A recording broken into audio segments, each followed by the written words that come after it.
Yuk perlu nenek, kita buat biskut ketiga ya. Biskut coklat chip. Tapi nenek gunakan gula palem ya anak-anak.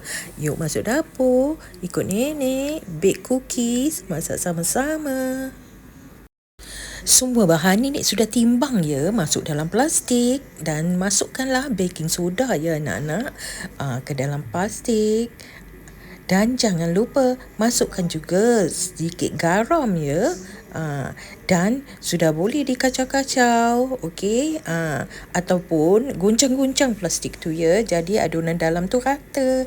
Ini gula palem ya anak-anak. Nenek campur dengan gula putih.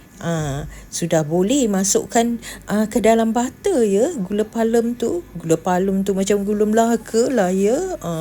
Dan dikacau-kacau-kacau sehingga rata ya. Jangan kacau agresif sangat ya. Ini cookies, biskut. Dan sudah boleh masukkan esen vanila ya. Dan juga masukkanlah sebiji telur.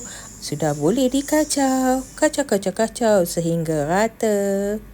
Mangkuk tu terlalu kecil ya. Nenek alihkan ke dalam mangkuk besar sedikit ya. Nenek ada lebihan badam ya. Nenek masukkan dalam plastik yang mengandungi tepung. Dan masukkanlah coklat chips ya. Suka hati anak-anak. Kalau nak masukkan lebih lagi sedap ya.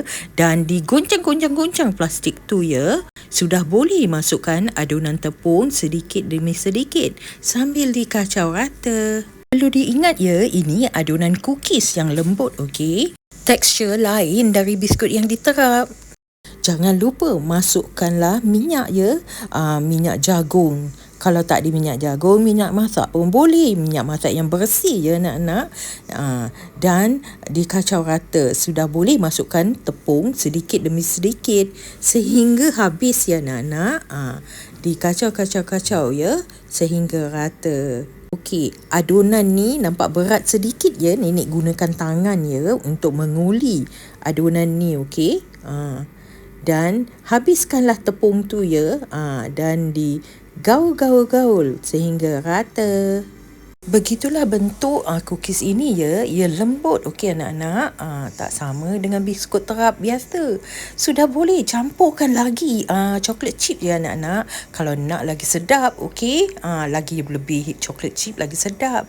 Sudah boleh disudu-sudukan ke dalam loyang ya. Gunakanlah sudu yang paling kecil sekali, okey.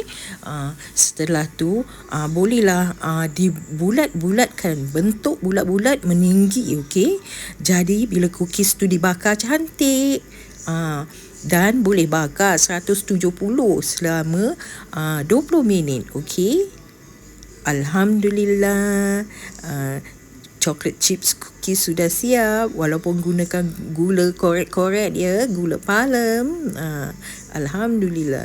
Ia crunchy anak-anak dan garing. Ini resepi Cik Nom ya. Nenek ambil, cuma nenek derhaka gunakan gula palem. Terima kasih sudi kemari. Jemputlah ke rumah hari raya nanti. Boleh rasa coklat chip nenek.